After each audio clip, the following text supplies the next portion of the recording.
ಸಿದ್ದೇಶ್ವರ ಸ್ವಾಮೀಜಿಯವರ ಒಂದು ಧ್ವನಿಯನ್ನು ಅನುಕರಣೆ ಮಾಡುವಂತಹ ಪ್ರಯತ್ನ ಇದೇ ಫಸ್ಟ್ ಮಾಡ್ತಾ ಇದ್ದೆ ನಾನು. ತುಂಬ ಅವರ ಒಂದು ಧ್ವನಿ ತುಂಬ ಇಷ್ಟ ನನಗೆ. ಹೆಂಗೆ ಬರುತ್ತೆ ಅಂತ ಗೊತ್ತಿಲ್ಲ, ಏನಾದರೂ ತಪ್ಪಿದ್ರೆ ಕ್ಷಮಿಸಿ. ನಮ್ಮ ಸಿದ್ದೇಶ್ವರ ಗುರುಜಿಯವರ ಒಂದು ಧ್ವನಿ.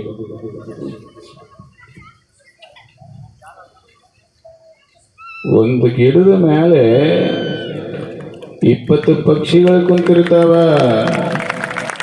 ಬೇರೆ ಬೇರೆನ ಸೌಂಡ್ ತೆಗಿತಿರ್ತಾವ. ನಮ್ಮ ಜೀವನದೊಳಗ ನೆಮ್ಮದಿಯಾಗಿರ್ಬೇಕಂದ್ರೆ ದುಡ್ಡಿದ್ರೆ ನೆಮ್ಮದಿಯಾಗಿರ್ತಾರೆ, ದುಡ್ಡಿದ್ರೆ ನೆಮ್ಮದಿಯಾಗಿರುವುದಿಲ್ಲ. ಯಾಕೆಂದ್ರೆ ಅವು ಹಸಿವ ಆಗ್ತಿರುವುದಿಲ್ಲ, ಸರಿಯಾಗಿ ನಿದ್ದೆ ಬರ್ತಿರುವುದಿಲ್ಲ. ಅದ ಒಬ್ಬ ಬಡವಾಗ ಕಣ್ ತುಂಬ ನಿದ್ದೆ ಆಗ್ತಿರ್ತದ, ಹಸಿವಾಗ್ತಿರ್ತದ. ಇದು ನೆಮ್ಮದಿ ಬದುಕದ, ಖುಷಿಯಾಗಿರ್ಬೇಕಾಗ್ತದ. ಅವರ ಒಂದು ಧ್ವನಿ.